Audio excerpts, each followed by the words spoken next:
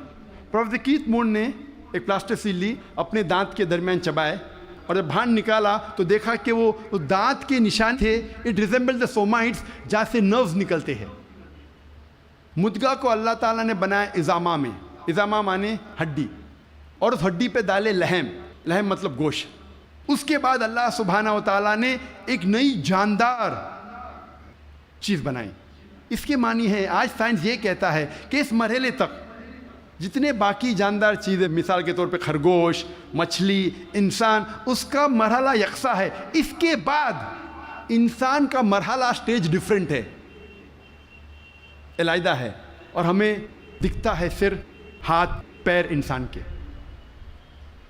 جب یہ ساری آیتوں کا ذکر پروفیسر کیتھ مون کے سامنے رکھا، پروفیسر کیتھ مون نے کہا، 80 سوالات جب انہیں پوچھے گئے تھے، انہوں نے کہا یہ سب تو مجھے سائنس نے اب بھی ترقی کیا معلوم پڑا، اور جو بھی نئی چیز انہیں ملی قرآن کے ذریعے، حدیث کے ذریعے، ان نے اپنی نئی کتاب میں داخل کیا، اور انہوں نے لکھا دا 3rd addition of the developing human.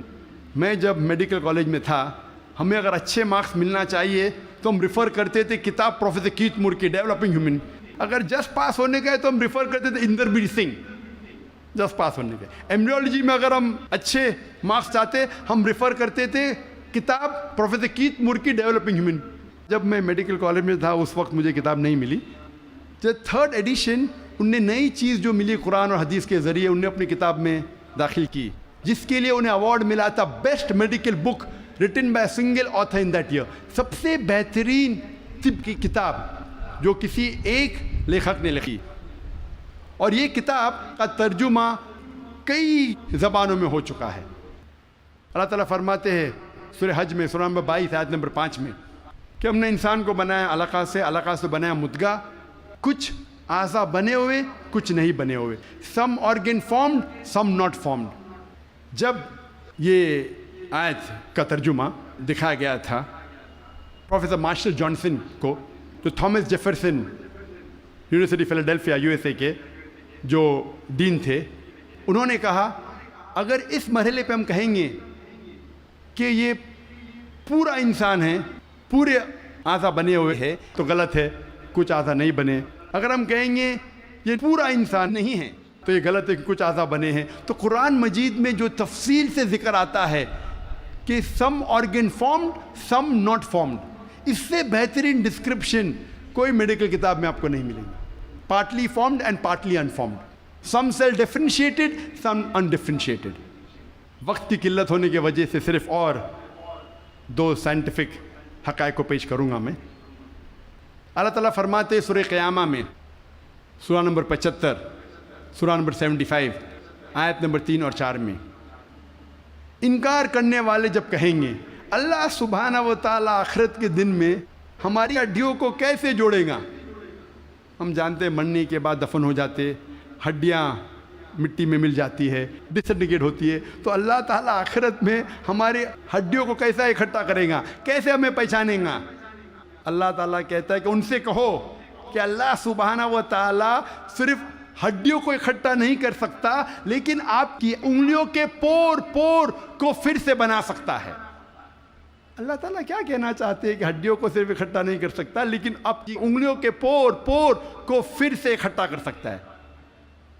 سن 1880 میں سر فرانسس گولڈ نے ایجاد کیا فنگر پرنٹنگ میتھڈ، اور کہا کہ کروڑوں لوگوں کے درمیان 2 لوگ میں یکساں فنگر پرنٹس نہیں ہیں، اور آج ہم فنگر پرنٹنگ میتھڈ استعمال کرتے ہیں مجرم کو پکڑنے کے لیے۔ انٹرپول کرتی ہے، پولیس کرتی ہے، CID، FBI، CIA، جاننے کے لیے مجرم کون ہے۔ جو 1880 میں ہم نے جانا 130 سال پہلے، 1400 سال پہلے قرآن میں لکھا ہے، ہڈیوں کو تو چھوڑو، ہم آپ کے انگلیوں کے پور پور کو اکٹھا کر سکتے ہیں۔ میں تقریر کے آخری میں پروفیسر تغڑ تغشاں کی مثال پیش کرنا چاہتا ہوں۔ ہم طبیب پہلے یہ سمجھتے تھے کہ درد کا احساس کرنے کے لیے دماغ کافی ہے، brain is sufficient for realising the pain. ابھی سائنس ترقی کرنے کے بعد ہمیں پتہ لگتا ہے کہ چمڑیوں میں پین ریسیپٹرز ہے، درد کا احساس کرنے کے آلہ ہے، ریسیپٹرز ہے، جو بہت ضروری ہے درد کا احساس کرنے کے لیے، جس کے بنا انسان درد کا احساس نہیں کر سکتا۔ اسی لیے جب کوئی انسان جل جاتا ہے، جب کوئی انسان زخمی ہو جاتا ہے جلنے کی وجہ سے، اور ڈاکٹر کے پاس جاتا ہے، ڈاکٹر ایک سوئی لیتا ہے اور اس جلے ہوئے حصے کو چبوتا ہے۔ اگر مریض کو درد ہوتا ہے، ڈاکٹر خوش ہے، pain receptors intact, pain receptors محفوظ ہے۔ اگر مریض کو درد نہیں ہوتا ہے، ڈاکٹر کو افسوس ہوتا ہے، پین ریسیپٹرز ختم ہو چکے ہیں، مر چکے ہیں۔ آج ہمیں پتہ چلا کہ پین ریسیپٹرز بھی ضروری ہے درد کا احساس کرنے کے لیے۔ قرآن مجید میں کہا گیا ہے سورہ نساء میں، سورہ نمبر 4 آیت نمبر 56 میں، آیت نمبر 56 میں، جو لوگ ہماری نشانیوں کا انکار کرتے ہیں ان لوگوں کو ہم آخرت میں آگ میں ڈالیں گے، اور جتنی بار ان کی چمڑیاں جلیں گی اتنی بار ہم ان کو نئی چمڑی دیں گے تاکہ وہ درد کا احساس کر سکے۔ اللہ تعالیٰ کیا کہنا چاہتا ہے کہ جو لوگ ہماری نشانیوں کو جھٹلاتے ہیں، انکار کرتے ہیں، ہم ان کو آخرت میں آگ میں ڈالیں گے، اور جتنی بار ان کی چمڑیاں جلیں گی اتنی بار ہم ان کو نئی چمڑی دیں گے تاکہ وہ درد کا احساس کر سکے۔ اللہ تعالیٰ یہ کہنا چاہتا ہے کہ چمڑیوں میں پین ریسیپٹرز ہے، اگر پین ریسیپٹرز مر گئے تو درد کیسا ہوئے گا؟ تو درد کا احساس دلانے کے لیے نئی چمڑی دیں گے، جلیں گی نئی چمڑی دیں گے۔